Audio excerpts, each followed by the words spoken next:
Okay, let's talk about Chapter 2. That's right, no annoying intro where I shout and there's explosions going off. Now, as we all know, I had my reservations about Chapter 2 Remix, or OG, or whatever you want to call it. I didn't like that they were only doing Season 2. I didn't like how Fortnite was ignoring the other Chapter 2 seasons and only focusing on Chapter 2. They would not shut up about how much they loved Chapter 2 Season 2. Like, the Season 2 glazing was crazy. Even Fortnite loves this season, as they haven't shut up about how much they love it for the past week. I just didn't like it. And then I did. They brought back the Chapter 2 map, they brought back hit scan weapons, and the loot pool was good, and the movement was good, and it was just great. The way they released content and POIs throughout the season was really well executed as well, when they actually work. And on the whole, I'd even go as far to say that this season was better than Chapter 1 OG. Look, there, I said it. Oh, great, now there's gonna be some kid in the comments telling me to die. Now, after this little intro thing here, you're probably expecting this to be a Fortnite glazing video, where I tell you how good the season was, and that it was peak Fortnite, and that I'd sell my firstborn child just to play it for an extra day. No. That ain't what we do here. I'm not going to be like these other guys and give an on-the-fence opinion so they don't upset anyone. We know what you're doing, Alistair. I'm going to tell you exactly what I think about this season right here, right now, starting with Week 0. This season basically started with the Remix Prelude event, which took place during our final hours on the Chapter 5 map. And it was... What is she singing about? Stop it, Ice Spice, please. I mean... Take us to Chapter 2, please, end it. It was an event. They also accidentally revealed the trailer early, but we don't talk about that. So they revealed that this season would basically be a remixed version of Chapter 2 Season 2 with a key focus on rappers, those being Snoop Dogg, Ice Spice, Eminem, and Juice WRLD. Now, they split the community in two. Some people just wanted to play Chapter 2 Season 2 again, the boring prick. Other people were happy that it was something different. Me? I didn't really know what was going on, to be honest. Now, Week 1 was a magical week. They brought back one of my favourite maps of all time. We're so back. The agency was taken and turned into the dog pound for Snoop Dogg, and there were genuinely kids crying on TikTok about the fact that the agency wasn't OG anymore. Like, they added gold trimmings around the side. Will you grow up? The drum gun that you got when you killed Snoop Dogg was the original version from Chapter 2 Season 2, which meant that it wasn't the incredibly nerfed mythic version from Chapter 2 Season 3. Or 4. Chapter 4 Season 4. Or Chapter 5 Season 2. How many mythic drum guns have there been? Now, this week was pretty good, except there wasn't much mobility because the helicopters weren't added yet, so you pretty much had to rely on cars to get anywhere on the map, or you had to use a grappler, which is about as rare as Ghost Ninja not posting cringe. Now, I have a lot to say about the grappler, but I'll save it for later. Overall, Week 1 was a pretty good start. Now, Week 2 brought Eminem, the Eminem Grotto eventually, and the Eminem minigun. Now, I have one or two problems with this thing. The Eminem minigun is incredibly fun to use. I think it's so creative that they made it spit out the lyrics to Eminem's Rap God song. That is probably one of the most creative things I have ever seen come out of Fortnite. And it's a minigun, of course it's fun to use. And that's where my praises end. This thing is so annoying to fight against that you might as well just game in yourself if you hear the thing. And the worst part is that chances are you'll have to fight against two miniguns at the same time, because the Eminem NPC that joins your squad once you defeat the boss also carries and uses the minigun. This thing was overpowered as hell, and it should have been nerfed. But only when someone that isn't me was using it. Week 3 brought back the shark in the form of the Gyat. Oh wait, it wasn't called that. What? They called it Ice Isle. Now, I'm not going to give you a Rice Hub documentary on the optimal drop spot for this location, where to find the new weapon, how to use it, how to make it. Yeah, I'm not going to do all that because I did not land here once. Apart from about one time on stream. But I did use the mythics, and I've got to say, yeah, they were alright. The scar was...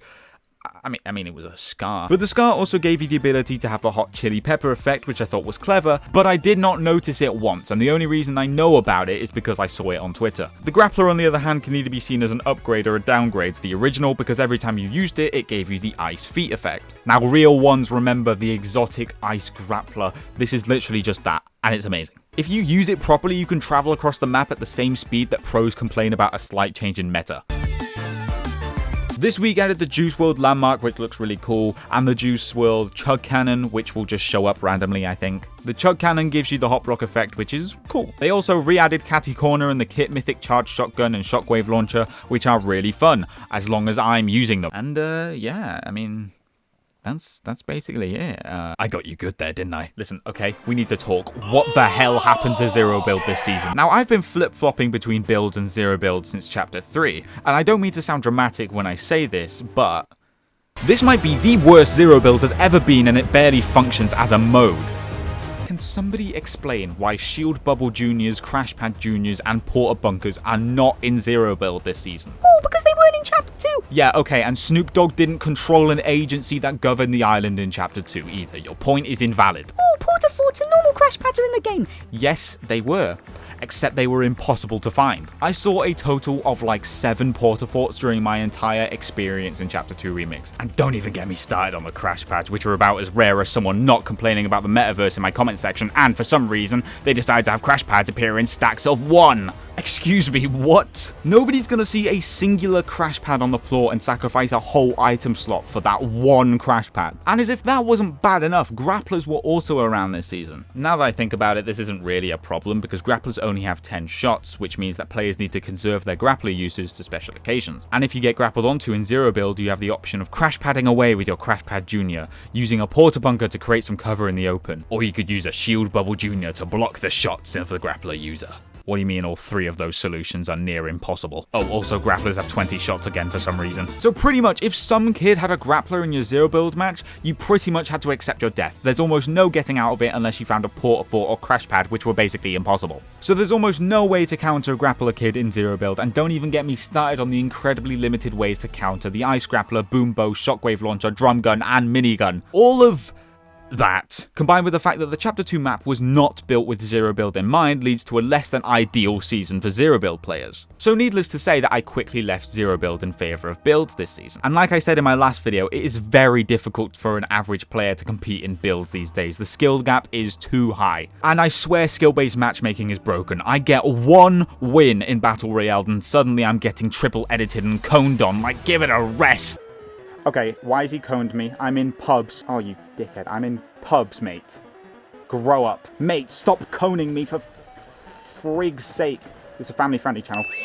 I've been shot out, and I've been... Okay, listen, okay. Now, if we ignore the fact that the minigun was broken as hell, Zero Builds barely function as a mode, and Builds kids scared me more than ever before, this was a fun season. I enjoyed coming back to Chapter 2, even if it was a little different. I'm still a little upset that we didn't get Season 7 back in literally any form, but at this point I'm kind of over it. During the periods where my lobbies were in FNCS qualifiers, I had a very fun time this season. I think that this season is a step in the right direction that Fortnite should be heading in with Chapter 6. With hit scan weapons, memorable and unique POIs, interesting loot pools, and a unique and interesting art style, and so much more. I hope Chapter 6 is somewhat a combination of Chapter 2, 3, and 5. I think the gameplay style of Chapter 2, the map and graphics of Chapter 3, and some of the Chapter 5 features like Storm Towers could really make an awesome and unique chapter. Bro, did I just say awesome? What am I, 12? Also, yes, I know Storm Towers were brought into the game in Chapter 4, but we don't talk about Chapter 4, okay? Now I'll be streaming the Chapter 2 Remix live event this Saturday in place of my normal upload slot. When will Saturday's video be coming out, you ask? I have no idea. I'm looking forward to the stream, and I will literally be making 0 money off of it because it's all copyrighted. So I'm looking forward to that. I'll also be streaming Chapter 6 the following day, maybe, if I feel like it. I said that for Chapter 2 Remix and then proceeded to not stream again for 3 weeks straight. So yeah, thank you for watching. I appreciate you. If you'd like to subscribe, then I would very much appreciate that too. I'm trying to get to 10k subs by the end of the year. It's never been done before. And I've changed my creator code to TheBigCraigd, so please use it when picking up the brand new stuff in the item shop next season. Okay, bye.